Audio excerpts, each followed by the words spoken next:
Well, it's come up to hour, and you are listening to Nigeria Info, the number one station for talk. I call it the station for the nation. Well, Power Solution is up next, and it's now live as I'm being joined by my co-hosts and also CEO of All On Energy Investment Company, talking about Dr. Wiebe Boer. Hi, Wiebe. Good to see you again. Yeah, good morning. How are you? Did you have a good weekend? It was a fantastic weekend. How did Chelsea do?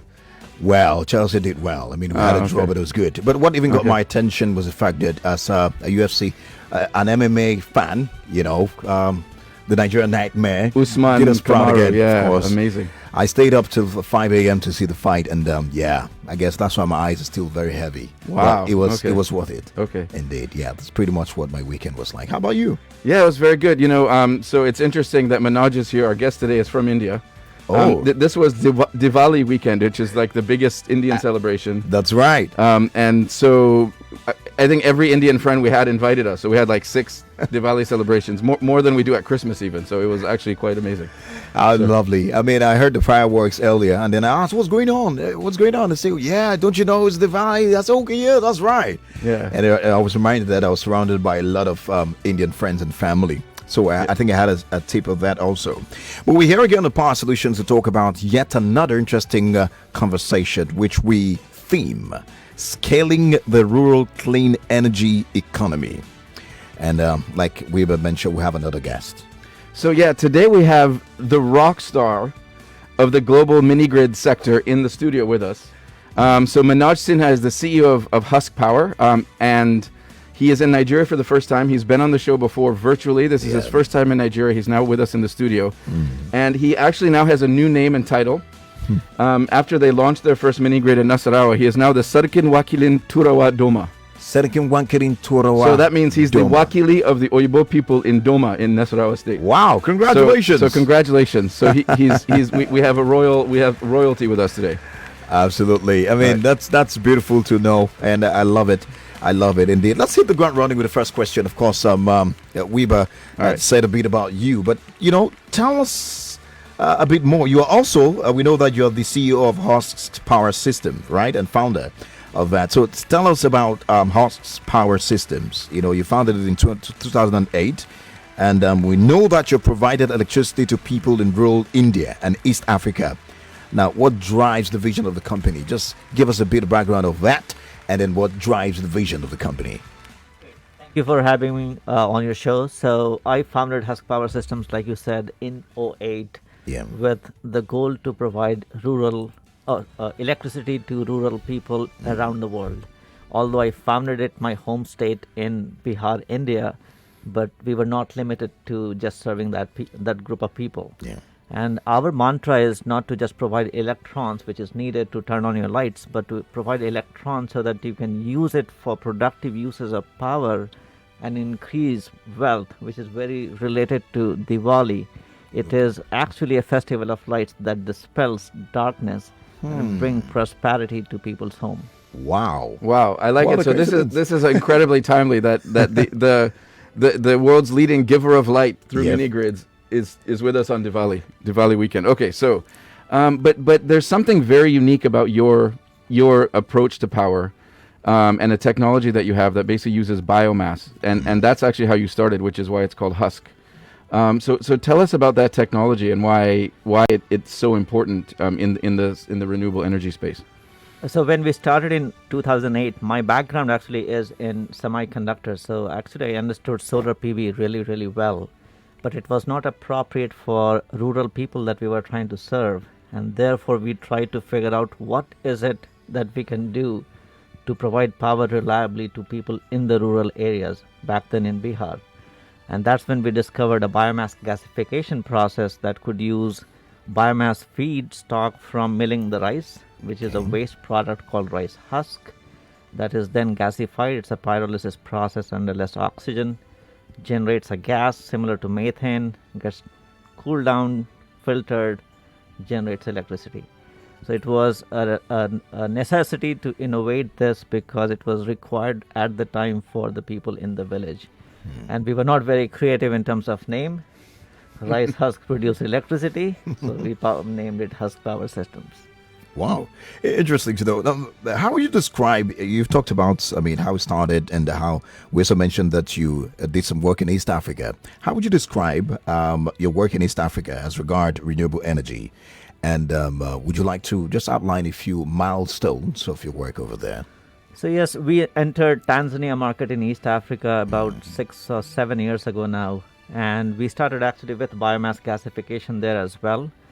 It's a much smaller country than, of course, Nigeria. There was favorable regulation. There was a need for power like we have in India and other parts of the world. We currently operate 8 MiniGrids in Tanzania, but we have actually paused our expansion because regulation changed overnight, making the sector almost unviable. Wow. Wow. Okay.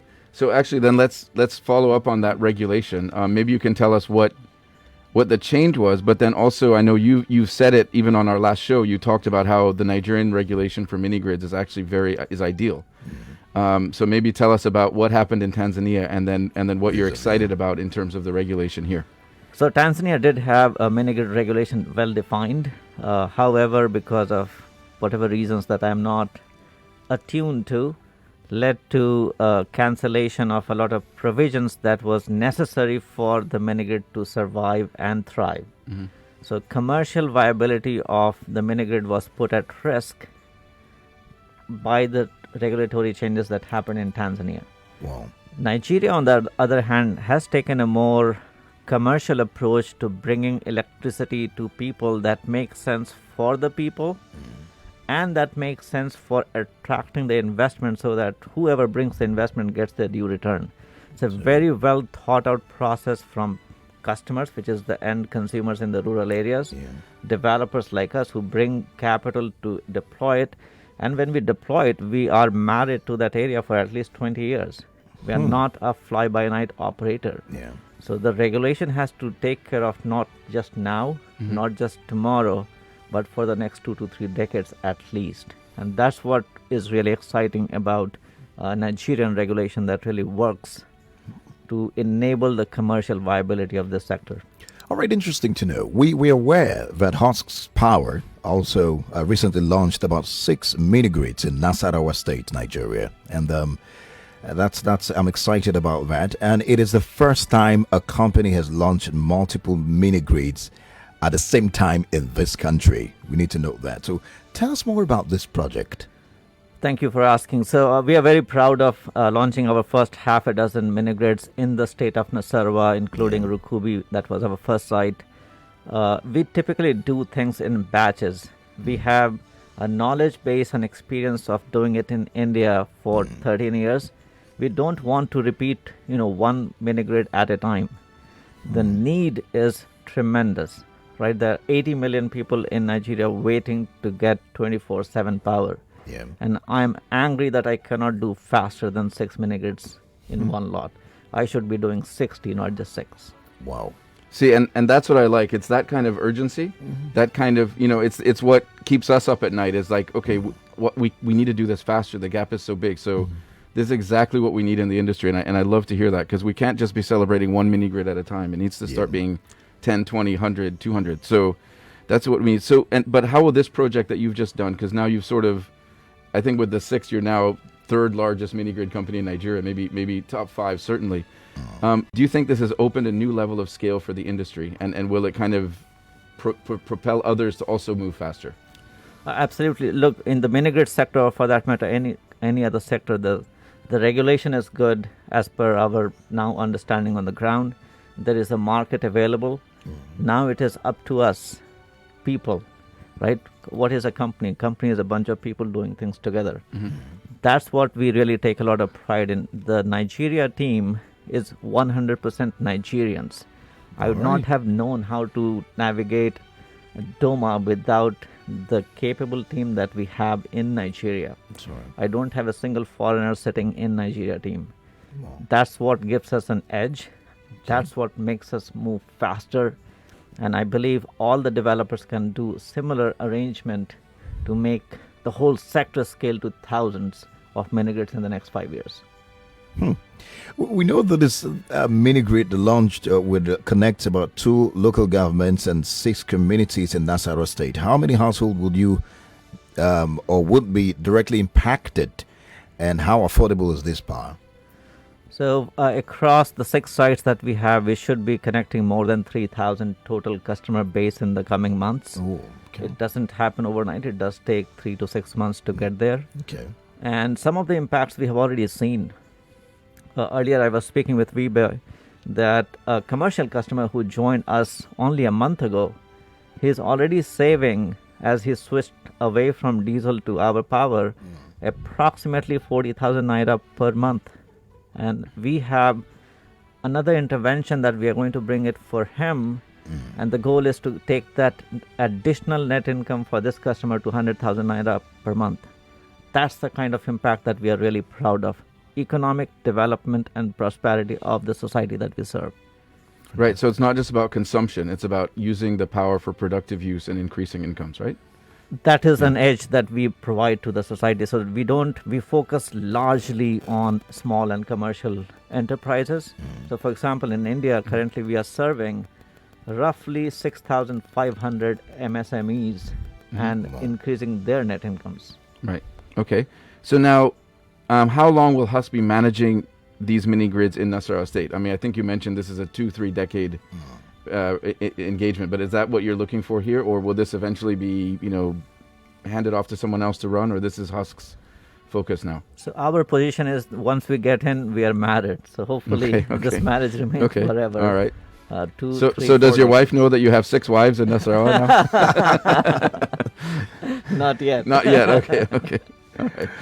All right, great. If you are just joining us, you're listening to Power Solutions, and we are having an amazing conversation with the founder and CEO of Husk Power Systems, in person of Manoj Sinha, and we're talking about scaling the rural clean energy economy. In case you missed out on the conversation, we just heard about the newly launched 6 mini grids in Nasarawa State by this amazing company, and we're finding out more about this. And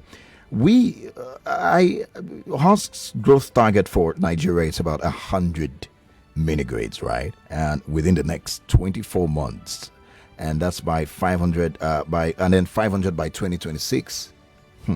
This is quite huge. I mean, if you look at it like that, how do you hope to achieve this? Thank you for asking. So yes, the number looks daunting, but remember we have an experience of 13 years that we bring to the table. We already are operating 130 MiniGrids in India. Okay. So we want to short circuit what we did in 13 years to less than 24 months to get to 100. Okay. And honestly speaking, getting to 500 is just scratching the surface. I don't think it is a big number. Can we do 1,000 is what we are thinking internally. Wow. Okay. And how are you going to fund this? How will this be funded? That's a great question. So we are speaking to many funders, both on the equity and the debt side. What has been really encouraging, and I have been only here for about 2.5 weeks now, and I have spoken with a lot of local debt and infra funding institutions. And I'm very encouraged by the type of instruments that the country is already thinking to make the 30 years marriage happen. And that to me is a great way to fuel. So we need fuel to get to 1,000 or 500 in the next 5 years. And I think this country is already working on the capital markets to be able to bring long-term infra debt or infrastructure debt so that we can put the fuel, get to 500. So now, in the past, you've been quite successful at fundraising from a number of international investors, including Shell, my parent company. And that was for India, for Tanzania. Now, what's your view of these types of investors? Will they be encouraged to further invest because Nigeria is now center of your portfolio, or is the Nigeria risk often something that you now have to go to a different set of investors? So, great question. When we raised Series C round of equity financing, which was $25 million in 2018, we actually had a site on Nigeria. We didn't have anything working in Nigeria, but I already had our site set for Nigeria. Now with 6 sites that we have operational, and the very first site that we are doing right now is selling not just producing, selling 5 megawatt hours of energy per month. That makes this very, very commercially viable. With this kind of data, when we take to any investor, my thought process would be that they would be chomping at it. Okay. The current set of shareholders and, of course, many more to come. Does that mean the country's currency risk and other risks are mitigated? No. We still need to work on them. Okay. I was just thinking in my head, we've spoken to a couple of people on this show, and especially people who come with great innovation, with the enthusiasm to bring a solution to the power problems. And then we've heard complaints like, not complaints, but some of the worries to include the fact that, people, how much people are ready to pay, also pay for the innovation, the power solutions that you've brought. Have you seen that enthusiasm along this line since you start operation? If you're speaking about the customer end, absolutely yes. I mean, these are what I saw, which is new for me in Nigeria market, is these are young entrepreneurs with infinite energy. You show them the aspiration and they are there to get it. This customer that I alluded to earlier, I think he is probably mid-20s. And he is just going to take off, in my opinion. And I have seen many more like that. There is no real agri-processing machine sitting in some of the areas that we are in. Nasarawa State produces so much agriculture. Why does it need to go to the city for processing? An entrepreneur locally can buy, and we will finance those equipment so that they can process, sell the high-value product. Take that middle process away, make more money, keep it in the village. GDP per capita in the village will move faster than it has ever done in the past. Wow. Okay, so this is total transformation of these communities. So I guess people listening, most of our audience is in Lagos, but they're all over Nigeria, even around the world. And there's people from all over Nigeria here listening. And so I'm sure everyone is thinking, how do I get this to my local government? That's right. So I guess maybe talk through us a bit. Why did you start in Doma in Nasarawa State? And if someone is listening and they have, kind of good connections in their community and are looking to bring a company there, how would they reach you?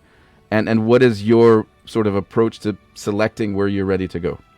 So site selection process itself is a pretty big and it's proprietary to Husks that we use. Okay. For Nasarawa State in particular, so we talked about a biomass gasification system. So we have solar PV that produces power during daytime. We typically run biomass gasification during evening time when the sun sets. So we pick states that are agricultural rich. So rice is one of the crops that we focus on, but we can also use other crops. So that is one of the criteria that we use to get into the state. Second would be regulatory. That means what we have also learned in Nigeria is you have to go from bottom up and top down, from governor down to the chief of the village to other folks like the kings and the andomas, so that you bring the entire stakeholder management to the fore. That's what catapults and accelerates your progress. So those are some of the selection criteria that we have for a state and then sites. Okay. Wow.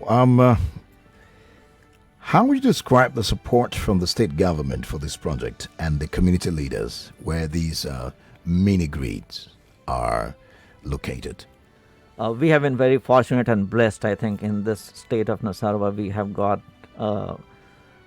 considerations and help and from every bit of place that we could go to. The credit really goes to the Husk Nigeria team.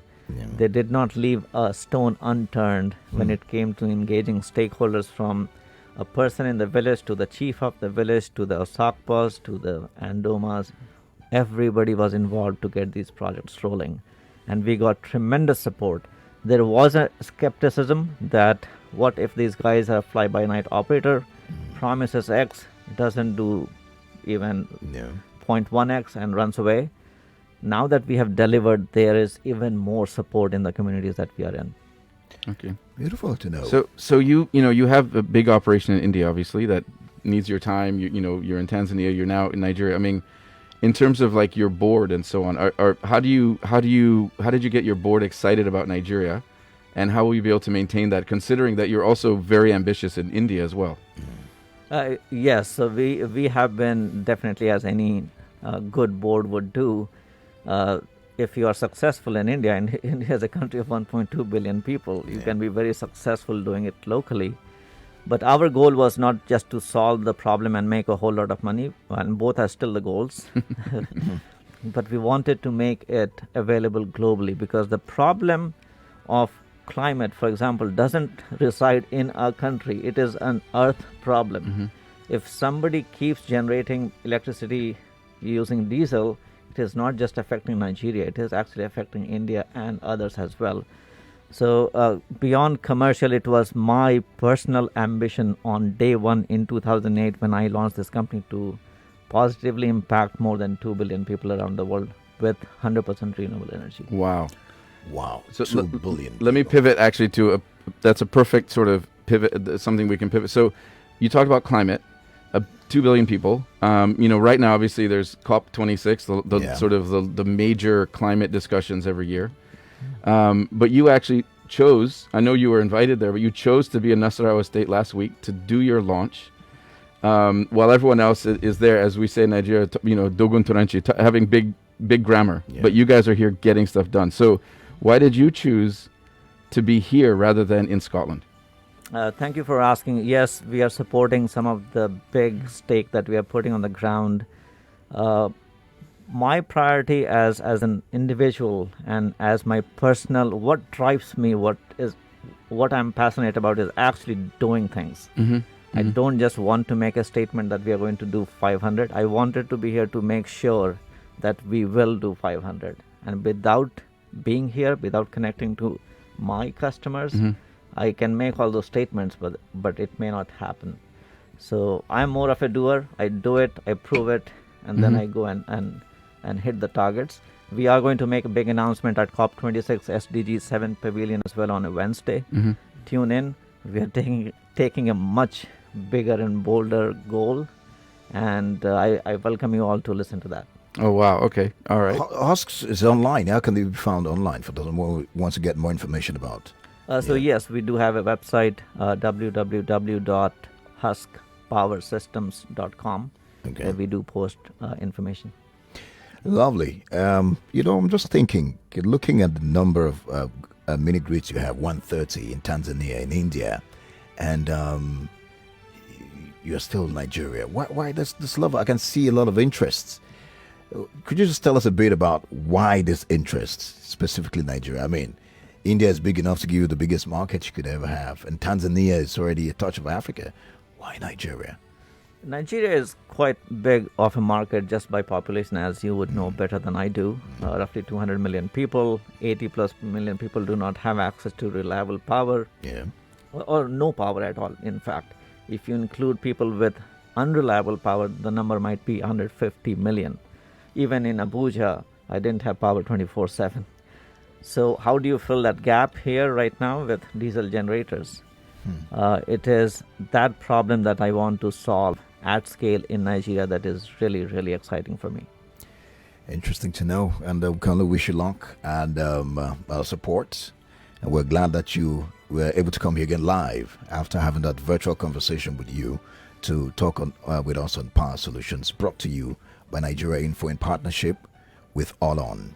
Indeed, Wiebe. Yeah, so, and I think listeners, if you want to hear more about Husk, the country manager for Husk, Olu Aruke, is going to be on Wazobia at 12:30. Okay, that's right. We were, Manoj has been learning Pidgin English, but we decided it was probably better for Olu to take it this time. Next visit, he'll do it in Pidgin. Absolutely. And as the Sarkin Wakilin Turawan Doma, by the next one, we'll also expect him to do a little bit of the Hausa show as well.